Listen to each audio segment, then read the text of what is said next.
Hello दोस्तों, welcome back to our YouTube channel youth academy. तो आज हम कंटिन्यू करेंगे अपना फंडामेंटल राइट्स का चैप्टर जो हमने लास्ट में देखा था।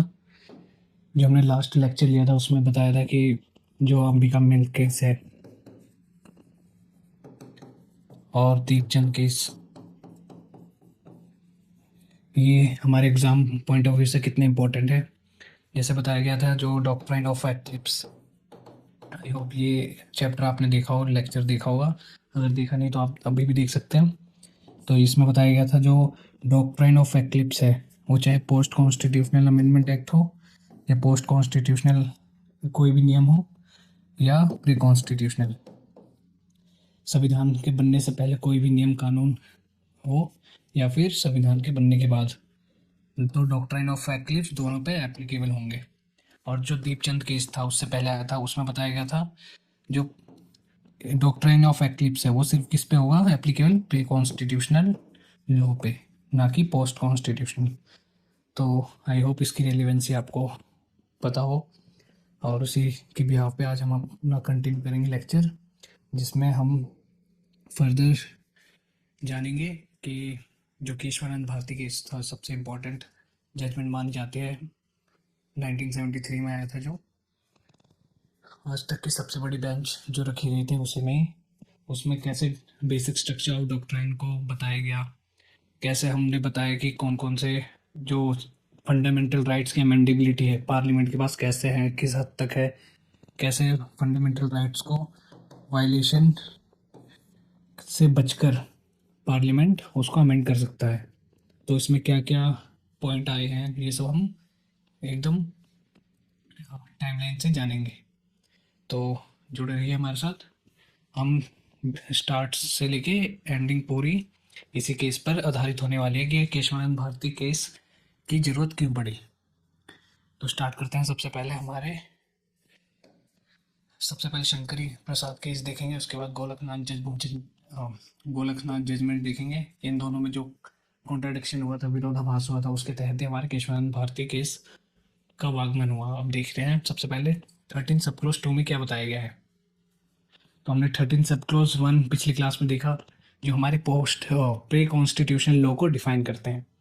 तो वहीं आज हम देखेंगे जो पोस्ट कॉन्स्टिट्यूशनल लॉ है उसको कौन डिफाइन करता है, article 13 sub clause 2।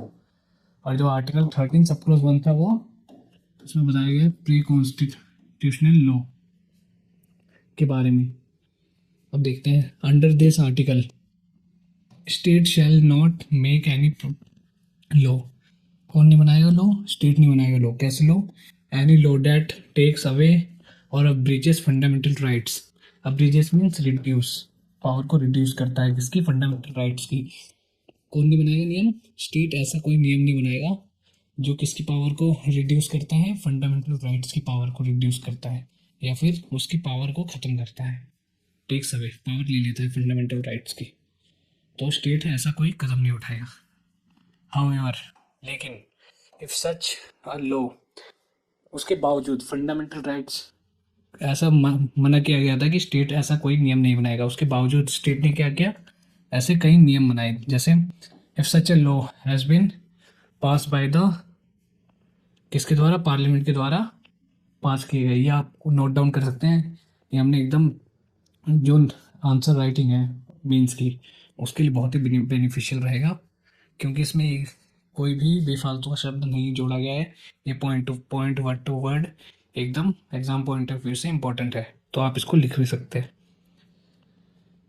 If such a law has been passed by the parliament, अगर कोई लॉ ऐसा बनाया गया जो किसके द्वारा, फंडामेंटल राइट्स का वायलेशन हुआ हो स्टेट के द्वारा, तो उस लॉ को क्या कहेंगे, अनकॉन्स्टिट्यूशनल घोषित कर देंगे, असंवैधानिक घोषित कर देंगे।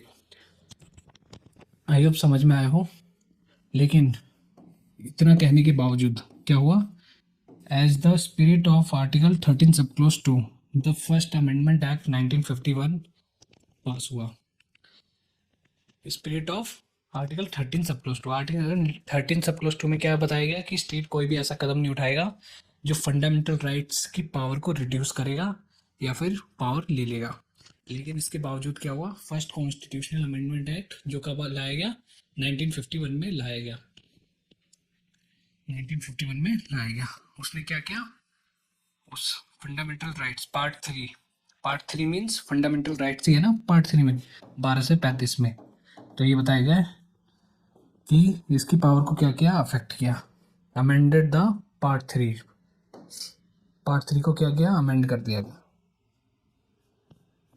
किसके द्वारा, फर्स्ट कॉन्स्टिट्यूशनल लॉ के द्वारा, यही बताया गया इसमें।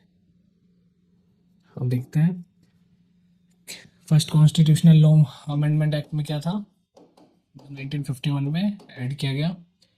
And introduce Article 15 subclause 4 which appeared to be going against the Article 15 subclause 1। तो 15 subclause 4 को ऐड किया गया किसके तहत, फर्स्ट कॉन्स्टिट्यूशनल 1951 के तहत। इसमें क्या बताया गया ये देखेंगे हम, कैसे इसने फंडामेंटल राइट्स, हमारी मौलिक अधिकार को क्या किया, वायलेशन किया, उसका उल्लंघन किया।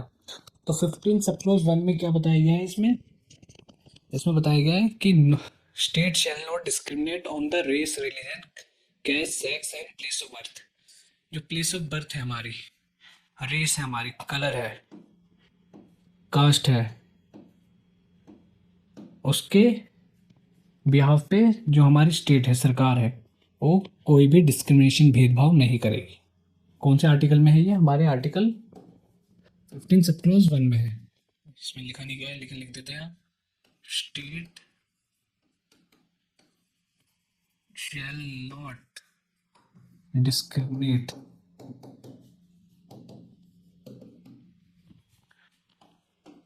On the state shall not discriminate on the basis of, किसके आधार पर वो डिस्क्रिमिनेट नहीं करेगा, भेदभाव नहीं करेगा, रेस, कलर, धर्म, रिलीजन, रेस, रिलीजन, कास्ट के लिंग के आधार पर, चाहे उस पुरुष हो या महिला हो या कोई बच्चे हो, उसके आधार पर भेदभाव नहीं करेगा, कास्ट, जाति के आधार पर, धर्म के आधार पर, कलर के आधार पर, रंग के आधार पर, एंड प्लेस ऑफ बर्थ, जहाँ पर किसी का जन्म हुआ है। अगर कोई बिहार में हुआ है तो उसका कोई मजाक नहीं उड़ाएगा, या उसके बिहार के स्टेटस को लेकर कोई वैसे कानून नहीं बना देगा जो उसकी जो सामाजिक स्थिति है उसको कमजोर करे। प्लेस ऑफ बर्थ, तो ये बताया गया है 15 सब क्लॉज 1 में। तो ये तो ओरिजिनल हमारे कॉन्स्टिट्यूशन में था, लेकिन फर्स्ट कॉन्स्टिट्यूशनल अमेंडमेंट एक्ट 1951 में क्या जोड़ा गया, ये प्रावधान जोड़ा गया 15 सब क्लॉज 4। इसमें क्या लिखा गया, इसमें लिखा गया कि ये पहली बात, अगर एग्जाम पॉइंट ऑफ व्यू से ही हमने लिख दिया यहाँ पर ताकि आपको याद करने में आसानी हो। ये कौन से पूछ लेते हैं एग्जाम में भी कि 15 सब क्लॉज 4 कौन से अमेंडमेंट एक्ट से आया, तो ये कौन से अमेंडमेंट एक्ट से आया, फर्स्ट कॉन्स्टिट्यूशनल अमेंडमेंट एक्ट 1951 से। तो आपको इम्पोर्टेंट है बहुत ही। तो उसमें क्या बताया गया, state can take steps, state क्या कर सकता है, स्टेप्स ले सकता है, स्टेप्स मीन्स ऐसे कदम उठा सकता है, और मेक प्रोविजंस या ऐसे प्रावधान कर सकता है, for the advancement of socially and backward classes. तो आपको पता है कि डिस्क्रिमिनेट, इसमें बताया गया कि जाति के आधार पर या धर्म के आधार पर डिस्क्रिमिनेट नहीं कर सकता स्टेट। ये हमारा फंडामेंटल राइट्स है, क्योंकि फंडामेंटल राइट्स किस में आता है, 12 से 35 में आता है, इसके बीच में आता है। तो ये इसके बीच में आ रहा था, तो ये हमारा फंडामेंटल राइट्स हुआ। तो इसमें बताया गया कि इसको कोई भी भेदभाव इस पर या फिर वायलेशन नहीं कर सकता। लेकिन हमारे स्टेट ने क्या किया, इसको 15 सब क्लॉज 4 को ऐड कर दिया फर्स्ट कॉन्स्टिट्यूशनल अमेंडमेंट एक्ट 1951 के द्वारा। और इसमें साफ साफ दिख रहा है कि ये किसका वायलेशन कर रहा है, ये कास्ट के आधार पर भेदभाव की स्थिति ला रहा है। लेकिन ये भेदभाव वैसा भेदभाव नहीं है, ये भेदभाव किसके लिए है, ताकि जो बैकवर्ड क्लासेस हैं, सामाजिक रूप से वंचित लोग हैं, vulnerable section of the society है, जो समाज के पिछड़े जो वर्ग हैं, उनको उनकी डेवलपमेंट के लिए, उनके विकास के लिए, उनके अच्छे भविष्य के लिए ये कदम उठाने की इसमें मुहिम बताई गई कि हम इनके एडवांसमेंट के लिए कुछ कदम उठाएंगे। वो किसी, जैसे कास्ट ए एक रिच कास्ट है, एग्जाम्पल के तौर पर कास्ट बी वो क्या है, उसके पास कम संसाधन है, गरीब है, तो हम ऐसे ही कुछ प्रावधान लाएंगे अपने पॉलिसीज में जो इसके एडवांसमेंट के लिए कारगर होगी। लेकिन अगर हम इसकी कारगर होगी तो ये इसके लिए क्या हो जाएगा, एक भेदभाव की स्थिति उत्पन्न होगी। लेकिन ये भेदभाव कैसा है, पॉजिटिव भेदभाव है, पॉजिटिव डिस्क्रिमिनेशन कह सकते हैं इसको हम। क्यों? क्योंकि हमने इसके अच्छे भविष्य के लिए करा है। इसका भविष्य तो पहले से ही अच्छा है, लेकिन ये क्या है, पिछड़ा वर्ग है, तो इसको अधिक संसाधन की आवश्यकता, अधिक मदद की आवश्यकता होती है या होगी। तो सरकार इसके लिए कदम उठाएगी। तो ये कैसा हो गया, ये पॉजिटिव डिस्क्रिमिनेशन हुआ। ऐसे ही महिलाओं की सशक्तिकरण के लिए, बच्चों के विकास के लिए ऐसे बहुत सारे कदम उठाए गए, जो एक तरह से लगता है कि हम बाकियों के जो वर्ग है या जो अच्छे वर्ग की तुलना में, जैसे हमने बताया, कोई दबे कुछ ही लोग हैं, अगर हम उनके विकास के लिए काम करेंगे तो हमारे भारत की स्थिति के लिए बहुत ही अच्छा होगा, ताकि हम सब साथ में अपना विकास कर सकें। तो ये किसी के लिए भेदभाव की स्थिति भी उत्पन्न होगी, लेकिन ये कैसा भेदभाव है, एक पॉजिटिव डिस्क्रिमिनेशन है। तो ये हमारे लिए बहुत ही अच्छा होता है, ये अच्छा हो सकता है। तो इसमें बताया गया है कि 15 सब क्लोज 4 में कौन सा प्रोविजन लाया गया कि स्टेट क्या कदम उठा सकता है, ऐसा कदम उठा सकता है किसके एडवांसमेंट के लिए, सोशली एंड बैकवर्ड क्लासेस के लिए। इसमें कौन कौन से कास्ट इंक्लूड है, schedule caste, schedule tribes and OBC other backward classes. इनके लिए इनके एडवांसमेंट के लिए, जैसे हमें रिजर्वेशन देते हैं, तो ये भी एक प्रकार का क्या हुआ, इनके संरक्षण के लिए ही है नौकरी में। तो इनकी एडवांसमेंट इसमें होती है। तो ये बताया गया है कि इनको प्रावधान देने से जनरल वालों के लिए क्या हो जाएगा, भेदभाव की स्थिति उत्पन्न होती है इनके नज़रिए में, लेकिन इनको ज़रूरत है इन रिजर्वेशन की। तो ये तो बहुत ही एक डिबेट का मुद्दा रहा है, लेकिन हम अपने टॉपिक पे लौट के चलते हैं। तो फर्स्ट कॉन्स्टिट्यूशनल अमेंडमेंट एक्ट में बहुत सारे 2-3 प्रावधान ऐसे किए गए जो फंडामेंटल राइट्स का डायरेक्टली वायलेशन करते हैं। पहला क्या था, 15 सब क्लोज 4 को जोड़ना, जो हमने देखा, state can take any steps किसके लिए, शेड्यूल कास्ट, शेड्यूल ट्राइब्स और ओबीसी के एडवांसमेंट के लिए, सोशली एंड बैकवर्ड जो क्लासेस हैं उनके एडवांसमेंट के लिए कोई भी कदम उठा सकता है।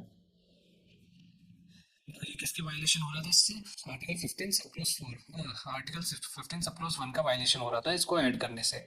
आर्टिकल 15 सब क्लोज 1 में क्या लिखा गया, लिखा गया है स्टेट शैल नॉट टेक या फिर state shall not discriminate on the religion, on the basis of religion, race, sex, caste and place of birth के आधार पर कोई भी भेदभाव नहीं करेगा। लेकिन यहाँ क्या हुआ, भेदभाव की स्थिति उत्पन्न हुई।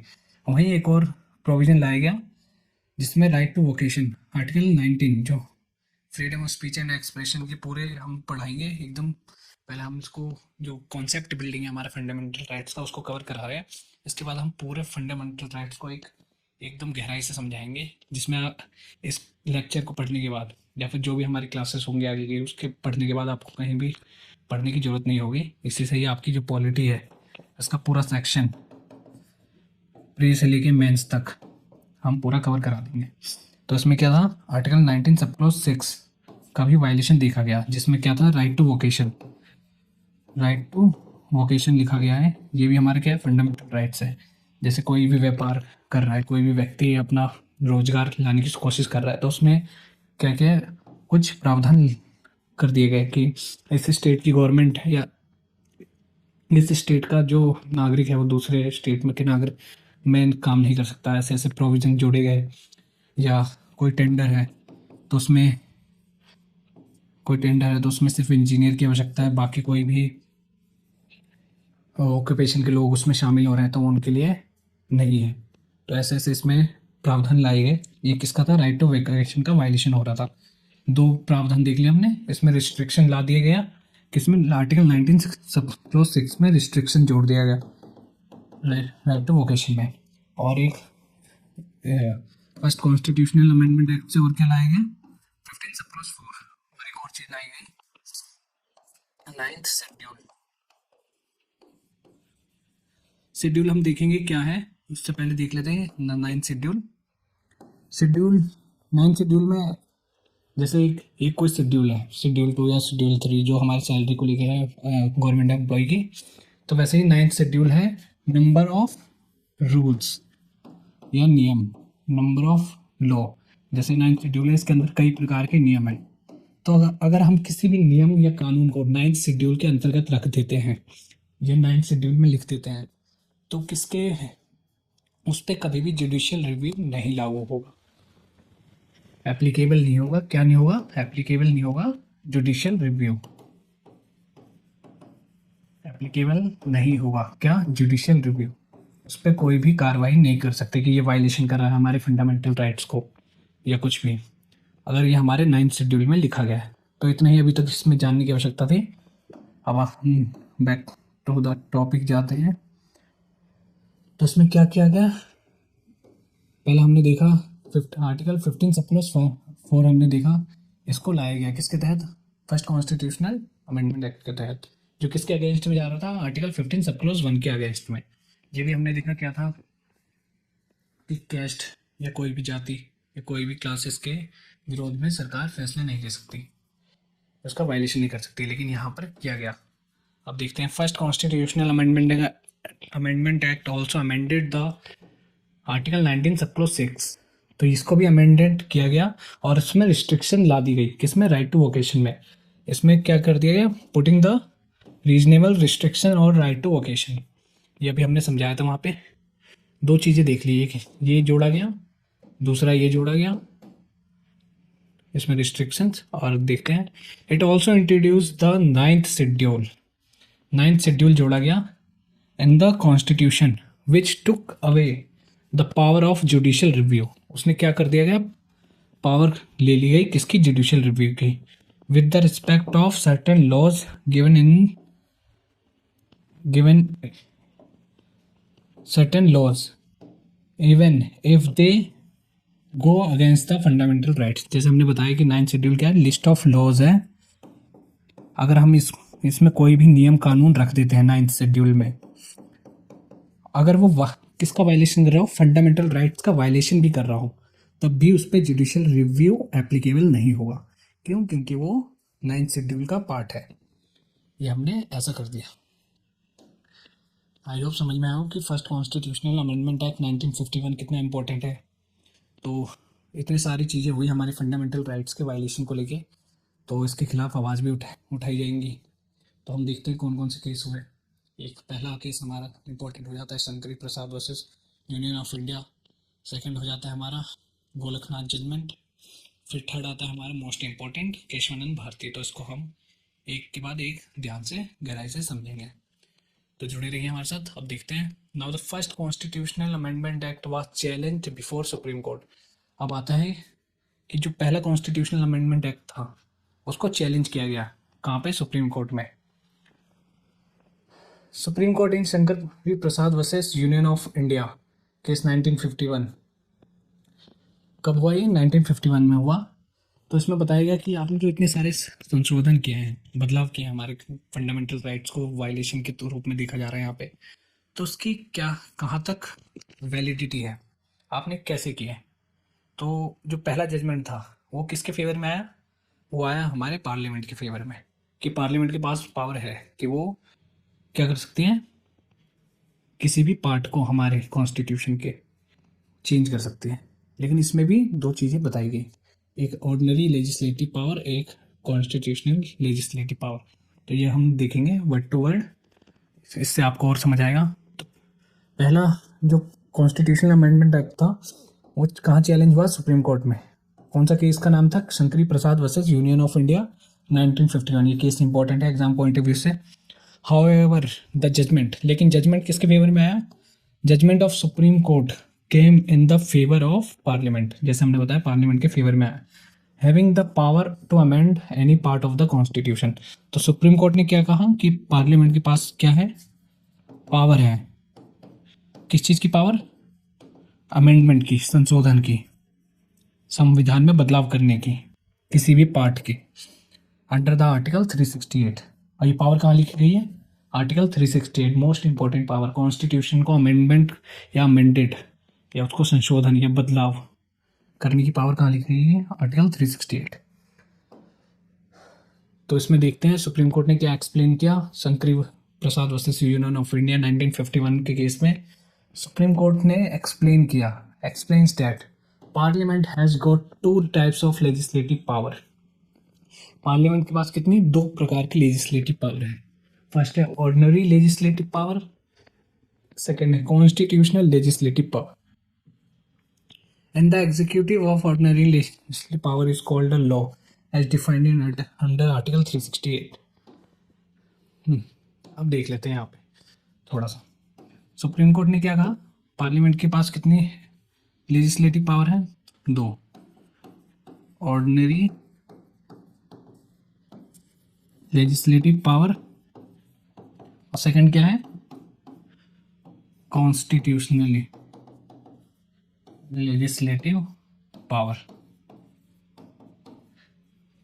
इसमें बताया गया है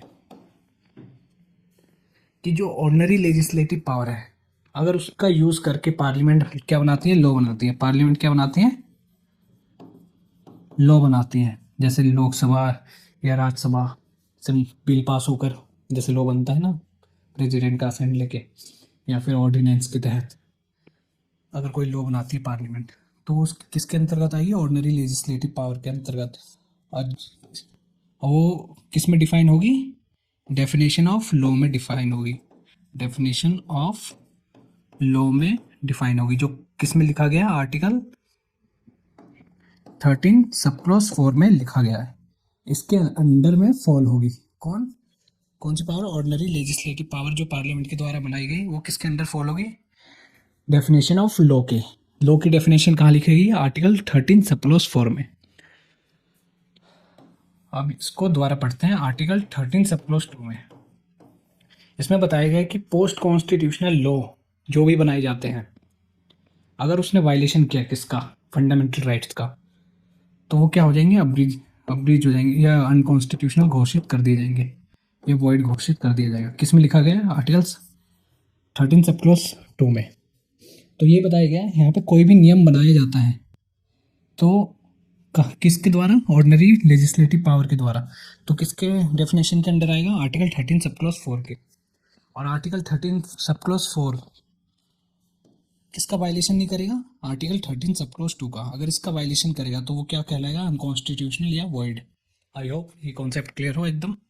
थोड़ा पेचीदा है लेकिन आपको समझने की आवश्यकता है, क्योंकि यहीं से हमारी जो रूट्स हैं, जड़ें हैं, वो मजबूत होंगी, तभी हमें ये पूरा जो पॉलिटी का है उसमें हमसे कोई हाथ नहीं मिला पाएगा, अगर हम उसको गहराई से समझेंगे। अब वहीं बात की गई है कॉन्स्टिट्यूशनल लेजिस्लेटिव पावर। अगर हम इसके तहत लॉ बनाएंगे, मतलब अमेंडमेंट के तहत लॉ बनाएंगे, तो ये किसके अंडर फॉल नहीं करेगा, आर्टिकल 13 सब क्लॉज 4 के अंडर फॉल नहीं करेगा, अगर इसके तहत लॉ बनाएंगे। तो इसके तहत अगर लॉ बनाएंगे और इसके अंडर ही फॉल नहीं कर रहा, तो अगर ये हमारे फंडामेंटल राइट्स को वायलेट भी करता है, तब भी हमें कोई समस्या नहीं है, क्योंकि इसके अंडर फॉल ही नहीं कर रहा। तो 13 सब क्लॉज 2 इस पे एप्लीकेबल ही नहीं होगा। आई होप समझ में आया हूँ। तो वही यहाँ पे समझाया गया है। तो इसको एक और बार देख लेते हैं हम। Two types of legislative power है, पहली ordinary legislative power, second constitutional legislative power. In the exercise of ordinary legislative power is called as law as defined in. जब हम ऑर्डिनरी लेजिस्लेटिव पावर का यूज़ करते हैं तो उसी को क्या कहते हैं, लॉ कहते हैं। और किसके डेफिनेशन में है, आर्टिकल 13 सब क्लॉज 4 की डेफिनेशन में आ जाता है। And this enactment would be covered under the scope of article 13 sub clause 2। इसके अंडर में आ जाता है आर्टिकल 13 सब क्लॉज 2 में। अगर इसका वायलेशन करा फंडामेंटल राइट्स का हमारे, तो इसको क्या कर देंगे, अनकॉन्स्टिट्यूशनल घोषित कर देंगे। परंतु लेकिन parliament makes uses of its constitutional legislative power. अगर पार्लियामेंट ने कॉन्स्टिट्यूशनल लेजिस्लेटिव पावर का यूज करके किसी नियम को बनाया है, किसके तहत, अंडर आर्टिकल 368 के तहत, देन द आउटकम्स, लेकिन तब जो नियम बनाया जाएगा वो किसके अंडर फॉल नहीं करेगा, उस डेफिनेशन के अंदर। कौन सी डेफिनेशन, जो आर्टिकल 13 सब क्लॉज 4 में लिखी गई है। Outcomes which is not covered in the definition of law as given in article 13 sub clause 3. Thus outcomes nullified by। तो ये बताया गया है जो आर्टिकल 368 है इसके तहत कॉन्स्टिट्यूशनल लेजिस्लेटिव पावर के तहत कोई नियम बनाया जाता है तो किसके अंडर फॉल करेगा, आर्टिकल 13 सब क्लॉज 3 के अंडर में। और इसके तहत इस पे कोई इफेक्ट नहीं पड़ेगा, किसका, 13 सब क्लॉज 2 का। ये बताया यहाँ पे इसलिए बताया गया the Shankari Prasad case held at, इसी के तहत। आई होप यहाँ तक समझ में आया हो कि ऑर्डिनरी लेजिस्लेटिव पावर और कॉन्स्टिट्यूशनल लेजिस्लेटिव पावर में क्या अंतर है। कि अगर ये कॉन्स्टिट्यूशनल लेजिस्लेटिव पावर क्या कर सकता है, वायलेट कर सकता है किसको, फंडामेंटल राइट्स, उस पर कोई भी आवाज़ नहीं उठाई जाएगी। क्यों, क्योंकि वो डेफिनेशन के अंडर में फॉलो ही नहीं कर रहा है लॉ के। आई होप समझ में आया हो। तो आगे देखते हैं इसके तहत ये चीज़ अब आ गया हमारा कंक्लूजन की Shankari Prasad versus union of India 1951 में जो जजमेंट आई थी वो जजमेंट क्या थी, वो जजमेंट थी किसके फेवर में, पार्लियामेंट के फेवर में। और जजमेंट क्या थी, held that under article 368 parliament can amend any part of the constitution including the provision of part 3। ये बताया गया कि अंडर आर्टिकल 368 के तहत पार्लियामेंट, हमारी संसद है, वो कोई भी संशोधन कर सकती है, किसका, हमारे संविधान का, संविधान के किसी भी भाग का, इंक्लूडिंग पार्ट 3। पार्ट 3 में हमारा क्या है, फंडामेंटल राइट्स 12 से 35 जो हमने बताया था, इसका भी, इसमें भी संशोधन कर सकती है। ये बताया गया हमारे Shankari Prasad versus union of India case में। ये बताया गया ना, the constitutional parliament can amend any part of the constitution, किसी भी भाग को क्या कर सकती है, अमेंड कर सकती है। अमेंड मीन्स बदलाव, change, including the provision of part 3, चाहे वो पार्ट 3 का ही प्रोविजन क्यों ना हो, हमारे मौलिक अधिकार फंडामेंटल राइट्स का ही प्रोविजन क्यों ना हो। तो उसके बाद नेक्स्ट देखते हैं गोलकनाथ जजमेंट। तो अभी तक हमने देखा कि जो फर्स्ट कॉन्स्टिट्यूशनल अमेंडमेंट एक्ट 1951 है उसके तहत हमारे फंडामेंटल राइट्स को कैसे वायलेट किया जा रहा था, चाहे वो 15 सब क्लॉज है 4 को ऐड करके चले, पॉजिटिव डिस्क्रिमिनेशन क्यों ना हो, लेकिन उसकी कोई अभी तक कॉन्स्टिट्यूशनल वैलिडिटी नहीं देखी गई।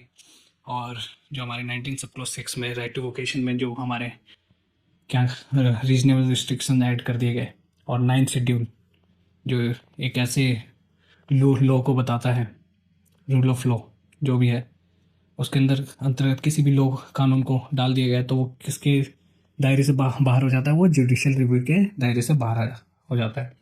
तो ये सब देखा हमने। उसके बाद देखा शंकरी प्रसाद का केस, जिसमें बताया गया क्या पार्लियामेंट के पास ऐसी पावर है अंडर आर्टिकल 368 के तहत कि वो किसी भी भाग को क्या कर सकता है, किसके, संविधान के किसी भी भाग को बदल सकता है, चेंज कर सकता है, अमेंड कर सकता है।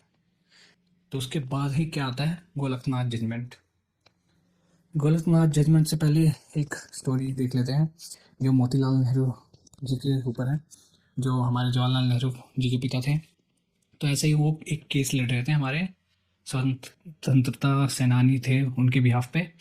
तो उस टाइम के जो ब्रिटिश के जज थे, उन्होंने जो केस था जिसके लिए लड़ रहे थे तो वो उनके फेवर में नहीं आया, क्योंकि मोतीलाल जी के नेहरू जी के फेवर में नहीं आया, और उन्होंने जो स्वतंत्रता सेनानी थे उनको फांसी की सज़ा दे दी। तो लेकिन वहाँ लिख दिया गया कि टू बी हैंग्ड, यहाँ तक छोड़ दिया लिख के, ऐसे नहीं लिखा to be hanged till death.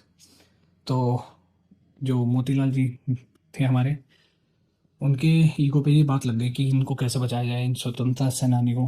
तो उन्होंने जैसी फांसी लगने वाली थी तो उन्होंने जो फांसी का फंदा गले में लपेटा हुआ था, और जैसे ही उन्होंने खींचा जो भी जल्लाद थे, और वो जैसे ही 1 सेकंड के लिए लटके तो उन्होंने रुकवा दी वो फांसी। क्यों, क्योंकि वहाँ पर जो जज थे उन्होंने लिख दिया था बस टू बी हैंग्ड, ये नहीं लिखा था टिल डेथ, इसलिए उन्होंने बोला कि आपने तो बस इतना ही लिखा था कि टू बी हैंग्ड। तो ये कहानी बहुत ही इंपॉर्टेंट हो जाती है हमारे जो जुडिशरी के पर्पस से, कि जो भी लॉ होते हैं ना, नियम कानून होते हैं, उनको एकदम clear, should be clear and written, clear होनी चाहिए, उनमें क्लैरिटी होनी चाहिए, और रिटन लिखे हुए होने चाहिए एकदम सही तरीके से। तो यही बताया गया इस कहानी के नज़रिए से। अभी हम देखेंगे गोलकनाथ जजमेंट पे कैसे असर पड़ेगा। ये कहानी बस इसके लिए थी कि उन जज ने सही से लिखा नहीं। अगर वो to be hang till death लिख देते तो उस जो स्वतंत्रता सेनानी थी उन्हें पूरी तब तक लटकाया जाता जब तक वो मर नहीं जाते। लेकिन मोतीलाल जी के जो ह्यूमर था वो एकदम अलग ही लेवल का था, तो उन्होंने ये नोटिस किया और उस फांसी को रुकवा दिया गया उनके द्वारा। तो ये देख सकते हैं हम कि जो हमारे जुडिशियल पर्पस से, कानूनी रूप से एक एक पॉइंट, एक एक कॉमा, एक एक वर्ड की जो अहमियत है वो बढ़ जाती है। तो इसी में हम देख लेते हैं। वैसे ही गोलकनाथ जजमेंट में देखा गया, शॉर्ट फॉर्म में बता देते हैं कि गोलकनाथ जजमेंट में ऐसा कहा गया कि हाँ, लिखा गया है यहाँ पे, प्रोसीजर लिखा गया है, लेकिन पावर कहाँ लिखी गई है कि पार्लियामेंट के पास पावर है अंडर आर्टिकल 368 कि वो कोई भी कॉन्स्टिट्यूशनल अमेंडमेंट एक्ट कर सकते हैं, कॉन्स्टिट्यूशन में बदलाव कर सकते हैं। प्रोसीजर तो लिखा गया है यहाँ पे, लेकिन पावर कहाँ लिखी गई है ये पूछा गया है। इसमें गोलकनाथ जजमेंट में कहा गया पावर नहीं लिखी गई है कि पार्लियामेंट के पास पावर है कि कॉन्स्टिट्यूशन में क्या करें, बदलाव करें किसी भी पार्ट में। ये नहीं कि सिर्फ पार्ट 3, लेकिन किसी भी पार्ट में कहाँ लिखा गया, तो इसमें बताया गया है। अब देखते हैं, गहराई से समझते हैं इसको। However in Golaknath versus state of Punjab case 1967, supreme court overruled its earlier decision and held that Article 368। Supreme court ने अपने अर्लियर जो भी पुराने डिसीजन है शंकरी प्रसाद में लिया गया, उसको क्या कर दिया, मोड़ दिया गया, उसको बदल दिया गया। इट्स अर्लियर डिसीजन एंड क्या कहा, held at article 368 contains only the procedure. वो प्रक्रिया लिखी गई है उसमें कि किस प्रक्रिया से आर्टिकल 368 के तहत संशोधन किया जाएगा, लेकिन पावर नहीं लिखी गई। Contains only the procedure to amend the constitution but it does not confirm that the parliament has the power to amend the constitution। इसमें क्या लिखा गया है, प्रक्रिया लिखी गई है संशोधन की, संविधान को बदलने की प्रक्रिया लिखी गई है, लेकिन कहाँ लिखा गया है कि पार्लियामेंट के, संसद के पास ही हमारे पावर है कि संविधान को बदलने की पावर किसके पास है, पार्लियामेंट के, संसद के पास है। कहाँ लिखा गया है ये पूछा गया। Under Article 368, thus under Article 368, Parliament cannot amend any part of the Constitution। इसी के बिहाफ पे पार्लियामेंट के पास कोई भी पावर नहीं है हमारे संविधान को बदलने की, ऐसा हमारे गोलकनाथ जजमेंट में कहा गया। आई होप समझ में आया हो। प्लीज कहाँ से चलता हुआ आ रहा है, फर्स्ट कॉन्स्टिट्यूशन अमेंडमेंट एक्ट 1951 से, फिर Shankari Prasad versus union of India 1951, फिर आता है 1967 का गोलकनाथ जजमेंट, जिसमें बताया गया कि पार्लियामेंट के पास कोई भी पावर नहीं है हमारे संविधान को बदलने की अंडर आर्टिकल 368। ये आपको एक एक पॉइंट लिखना है तो लिख सकते हैं, बहुत ही इंपॉर्टेंट है एग्जाम पॉइंट ऑफ व्यू से। आई होप समझ में आ रहा हूँ। कोई भी डाउट हो तो you can raise in a comment section. Next देखते हैं। However parliament responded by the bringing the, इसके बाद गोलकनाथ जजमेंट के बाद एक अमेंडमेंट आई, 24th कॉन्स्टिट्यूशनल अमेंडमेंट एक्ट 1971, जो बहुत ही इंपॉर्टेंट थी क्योंकि इसमें क्या करा, पार्लियामेंट ने क्या कर दिया, ऐड कर दिया। क्या ऐड कर दिया, क्या जोड़ दिया, वर्ड पावर। किसमें जोड़ दिया गया, अंडर आर्टिकल 368 में क्या जोड़ दिया, वर्ड पावर, शक्ति जोड़ दी कि हमारे पास शक्ति है, पार्लियामेंट के पास शक्ति है संविधान को बदलने की। यही बताया गया है कौन से अमेंडमेंट एक्ट में, 24th constitutional amendment act 1971, which amended the very title of the article 368 and added the word power। Power को ऐड कर दिया गया। अब देखते हैं नेक्स्ट 15 सब क्लोज 1 स्टेट शैल नोट, ये तो हमने देख लिया था। अब आता है मेन, पहले हमने देखा फर्स्ट कॉन्स्टिट्यूशनल अमेंडमेंट एक्ट 1951, इससे पहले हमने देखा दीपचंद केस, अंबिका जैन केस पिछले वाले लेक्चर में, और जो हमारी अमेंडिंग पावर थी वो देखी, और आर्टिकल 13 सब क्लोज 1 जो प्री कॉन्स्टिट्यूशनल लॉ को डिफाइन करता है। फिर आज हमने देखा 13 सब क्लोज 2 जो पोस्ट कॉन्स्टिट्यूशनल लॉ को डिफाइन करता है। फिर उसके बाद आर्टिकल 13 सब क्लोज 4 जिसमें लॉ की डेफिनेशन, हमारे नियम कानून की डेफिनेशन दी गई। फिर उसके बाद हमने फर्स्ट कॉन्स्टिट्यूशनल अमेंडमेंट एक्ट 1951 देखा, जिसके अंतर्गत कई फंडामेंटल राइट्स का वायलेशन हो रहा था, कुछ का पॉजिटिव के तौर पर, पॉजिटिव डिस्क्रिमिनेशन के तौर पर, किसी का नेगेटिव, और उसी के बिहाफ पे चैलेंज किया गया फर्स्ट कॉन्स्टिट्यूशनल अमेंडमेंट एक्ट की वैलिडिटी को। सबसे पहले कौन से केस में? Shankari Prasad versus union of India 1951। Second, Golaknath judgment 1967 में जो आया, उसमें पार्लियामेंट के पास कोई भी पावर नहीं है अमेंड करने की हमारे कॉन्स्टिट्यूशन को, ये देखा हमने। उसके बाद इसी के बाद ही पार्लियामेंट ने क्या करा, 24th कॉन्स्टिट्यूशनल अमेंडमेंट एक्ट 1971 में एक छोटा सा प्रोविज़न ऐड कर दिया गया अंडर आर्टिकल 368, और वो प्रोविज़न या वर्ड क्या था? पावर था, कि हमारे पास शक्ति है कॉन्स्टिट्यूशन को बदलने की, चेंज करने की। उसके बाद आता है सबसे बड़ा फैसला हमारे इतिहास का, जो है केशवानंद भारती केस। तो इसमें क्या है? इन केशवानंद भारती केस होते स्टेट ऑफ केरला 1973। सबसे बड़ी बेंच आई थी इसमें, 13 बेंच। ये हम देखेंगे बेंच कितने प्रकार के होती है, कैसे कैसे आगे वाले आने वाले चैप्टर में। अभी हम बस कॉन्सेप्ट क्लियर कर रहे हैं। जो भी केस हुए थे, इन केशवानंद भारती केस होते स्टेट ऑफ केरला 1973, केस का नाम है। 20 क्या क्या चैलेंज हुए थे इस केस में, ये देखें। The 24th constitutional amendment act 1971 among other things was challenged before supreme court. Supreme court के सामने ये तो चैलेंज हुआ ही कि आपने किस बिहाफ पे पावर ऐड कर दिया गया या कर दिया आर्टिकल 368 में, कि क्योंकि आपके पास कोई शक्ति नहीं थी। जैसे हमने गोलकनाथ जजमेंट में देखा कि संविधान को बदलने की कोई शक्ति नहीं थी, तो आपने किस बिहाफ पे इसको ऐड किया या अमेंड किया। और उसके साथ ही साथ जो अदर थिंग्स में जो भी सारी चीज़ें पहले चैलेंज की गई, सबको एक साथ चैलेंज कर दिया गया।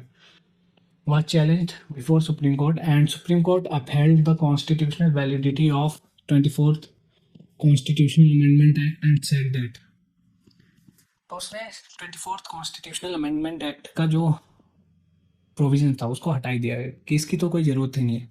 क्यों? क्योंकि जो पार्लियामेंट के पास पावर है कॉन्स्टिट्यूशन को अमेंड करने की, वो बाय वर्च्यू, बाय नेचर हमारे कॉन्स्टिट्यूशन ने ऑलरेडी दिया हुआ है अंडर आर्टिकल 368।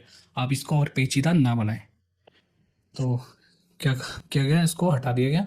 और इसमें क्या कहा गया? That parliament by the virtue of article 368 can amend any part of the constitution including fundamental rights. किस में कहा गया? केशवानंद भारती केस में कहा गया कि पार्लियामेंट के पास पावर है कि वो किसी भी केस को, किसी भी भाग को किसके? संविधान के किसी भी भाग को बदल सकते हैं, including fundamental rights. However, no amendment should be done in the constitution which disturbs the basic structure of the constitution। लेकिन सब पार्लियामेंट कोई ऐसा संशोधन नहीं करेगा जो भारतीय संविधान के बेसिक स्ट्रक्चर को ठेस पहुंचाए।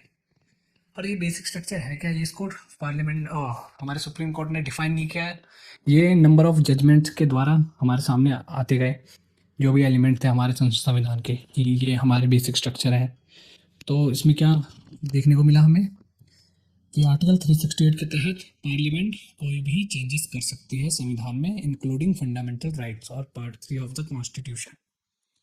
लेकिन वो चेंजेस, बदलाव इस प्रकार नहीं होंगे या फिर इस प्रकार नहीं होने चाहिए कि वो हमारे basic structure of the Indian constitution को ठेस पहुंचाए या उसको उसके साथ छेड़छाड़ करे। तो ये भी हम आगे देखेंगे कि basic structure of the constitution क्या होते हैं। क्यों? क्योंकि हमारे सुप्रीम कोर्ट थे, उन्होंने इसको डिफाइन नहीं किया गया, उनके द्वारा डिफाइन नहीं किया गया कि ये बेसिक स्ट्रक्चर क्या है। The basic structure of the Indian constitution court did not define, ये भी लिख सकते हैं आप अपने नोट्स में, what basic structure of the Indian constitution was. उसने कोर्ट ने डिफाइन ही नहीं किया कि basic structure of the constitution है क्या। इसको हमने कैसे जाना? नंबर ऑफ जजमेंट के द्वारा जाना। However, in the number of judgment, Supreme Court has clarified what all elements in the Indian Constitution forms basic structure of Indian Constitution। कौन कौन से एलिमेंट हैं जो फॉर्म करते, बनाते हैं किसको? बेसिक स्ट्रक्चर ऑफ, डॉक्ट्राइन भी कहते हैं इसको, basic structure of Indian constitution. कौन कौन से एलिमेंट है, तत्व हैं, तो हम देखेंगे आगे। वो कैसे पता चला? क्योंकि उन्होंने डिफाइन ही नहीं किया। तो उन्होंने नंबर ऑफ जजमेंट जो कोर्ट के द्वारा दिए गए, उनके तहत हमें पता चला कि कौन कौन से बेसिक स्ट्रक्चर ऑफ डॉक्ट्राइन या basic structure of Indian constitution में आते हैं। तो देख लेते हैं basic structure of Indian constitution, इसको आप अलग से नोट बना लीजिए। Of Indian constitution is combination of those elements, combination है उन तत्वों के, उन एलिमेंटों के of the Indian constitution without which Indian constitution में लूज इट बेसिक नेचर। ये वो एलिमेंट हैं जिसके बिना जो किसी भी सामाजिक संरचना, जो हमारे समाज का विकास है, हमारे जो संविधान की जो मूल संरचना है, वो अपना अस्तित्व खो देगी अगर ये नहीं होंगे। इन सबको, इन सभी एलिमेंट को जोड़ के ही हमारा बेसिक स्ट्रक्चर बना है। तो यही बताया गया यहाँ पे, बेसिक नेचर या बेसिक कैरेक्टर खो देगी हमारा कॉन्स्टिट्यूशन विदाउट इट, इसके बिना। फॉर एग्जाम्पल, पहला एग्जाम्पल देख लेते हैं। Parts of the basic structure of the constitution are, पहला कौन सा है? सुप्रीमेसी ऑफ द कॉन्स्टिट्यूशन, जो सर्वोच्चता है किसकी? संविधान की। संविधान हमारा सबसे ऊपर है, इसके जो हमारी बुक है कॉन्स्टिट्यूशन, उसके ऊपर कोई भी संस्था, कोई भी इंस्टीट्यूशन, कोई भी धर्म ग्रंथ या कोई भी व्यक्ति नहीं है। जो संविधान है हमारा सबसे उच्च है। तो ये हमारा बेसिक स्ट्रक्चर ऑफ डॉक्ट्राइन या basic structure of Indian constitution के अंतर्गत आता है। दूसरा रूल ऑफ लॉ आता है। रूल ऑफ लॉ हम गहराई से समझेंगे। सेपरेशन ऑफ पावर, जो शक्तियों का बंटवारा है, division of power, separation of power, इसको हम आगे आने वाली क्लास में, जिसको हमने पहले भी कवर करा चुके हैं जो हमारे पिछले चैप्टर हैं उसमें। तो इसका वायलेशन नहीं होना चाहिए, जुडिशियल रिव्यू का वायलेशन नहीं होना चाहिए, सोशलिज्म, एक्सेस टू जस्टिस, सबको जो जस्टिस है वो सबके लिए होनी चाहिए, यानी कि किसी के कास्ट, रिलीजन, रेस, इसके आधार पर आप भेदभाव कर रहे हो, फेडरलिज्म, इन सब के आधार पर वायलेशन नहीं होना चाहिए। यही हमारे क्या बनाते हैं ये सब, और भी चीज़ें हैं, तो ये सब हमारी बनाती हैं basic structure of Indian constitution. तो आई होप समझ में आया हो।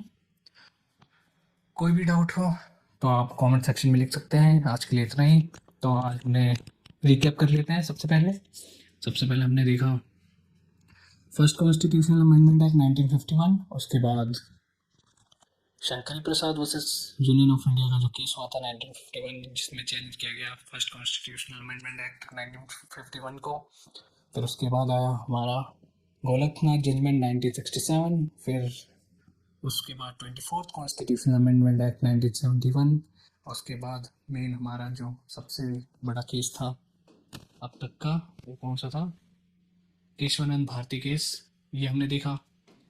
इसके तहत बेसिक स्ट्रक्चर का एक आइडिया आया हमारे अस्तित्व में, जिसको हम बेसिक स्ट्रक्चर ऑफ डॉक्ट्राइन के नाम से भी जानते हैं, जो सुप्रीम कोर्ट ने डिफाइन तो नहीं किया कहीं भी, लेकिन नंबर ऑफ जजेस के बिहाफ पे हमको समझा है कि बेसिक स्ट्रक्चर ऑफ डॉक्ट्राइन या basic structure of Indian constitution क्या है। तो उसमें से 7 हमने देख चुके हैं। अगर आपको और देखना है तो आप उसको सर्च भी कर सकते हैं, लेकिन इतना एग्जाम पॉइंट ऑफ व्यू से बहुत इंपॉर्टेंट है। तो आई होप क्लास अच्छी लगी हो। तो मिलते हैं नेक्स्ट क्लास में और भी नॉलेजेबल थिंग्स के साथ। ये फंडामेंटल राइट्स का जो चैप्टर है वो ऐसे कंटिन्यू रहेगा जब तक हमारा कॉन्सेप्ट क्लियर नहीं हो जाता। उसके बाद हम एक आर्टिकल को गहराई से समझेंगे। इसके बाद आपको कोई भी पॉलिटी की बुक पढ़ने की आवश्यकता नहीं होगी, चाहे वो लक्ष्मीकांत क्यों ना हो। तो आई होप मिलते हैं नेक्स्ट क्लास में। Thank you.